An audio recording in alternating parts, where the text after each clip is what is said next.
Et si on commençait déjà par faire connaissance? Je suis Audrey Trad, accompagnatrice de projet.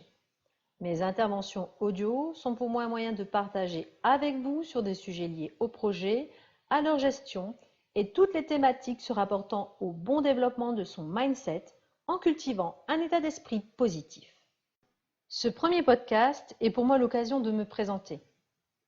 Quand j'accompagne les porteurs de projets, c'est une part de votre intimité que vous me dévoilez.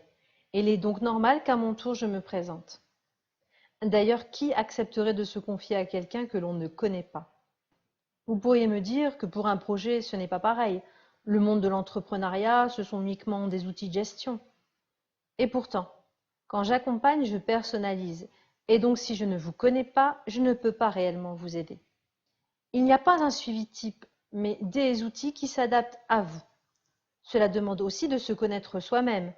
Mais ça, c'est une longue histoire que l'on abordera dans un prochain audio.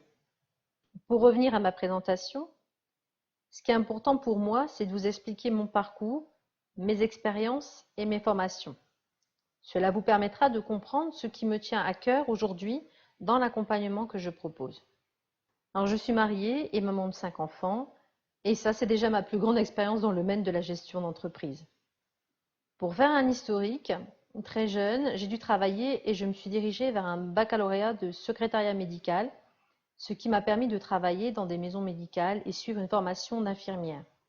Je suis donc infirmière diplômée d'État depuis 1996. J'ai ensuite exercé en psychiatrie, en santé publique et en tant qu'infirmière scolaire.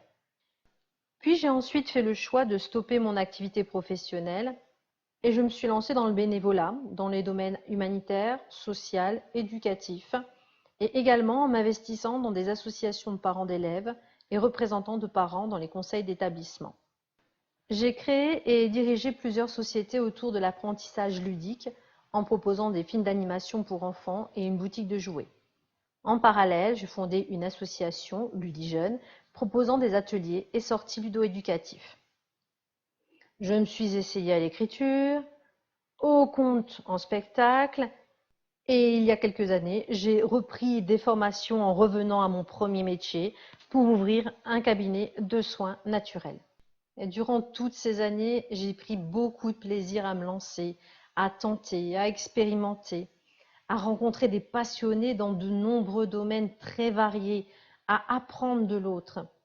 Et ce qui me plaisait le plus, c'était d'accompagner par mon vécu les autres, les motiver à se lancer.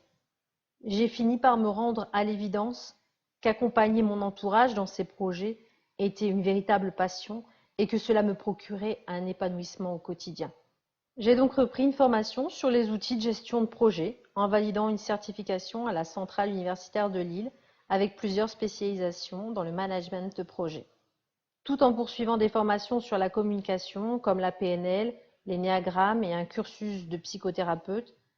J'ai fini par découvrir mon ikigai professionnel, accompagnatrice de projet. Ah mais ikigai professionnel, qu'est-ce que c'est? C'est en fait sa voie professionnelle idéale à la lumière de ses talents. D'ailleurs, je vous propose de me retrouver dans un prochain podcast pour aborder ce sujet.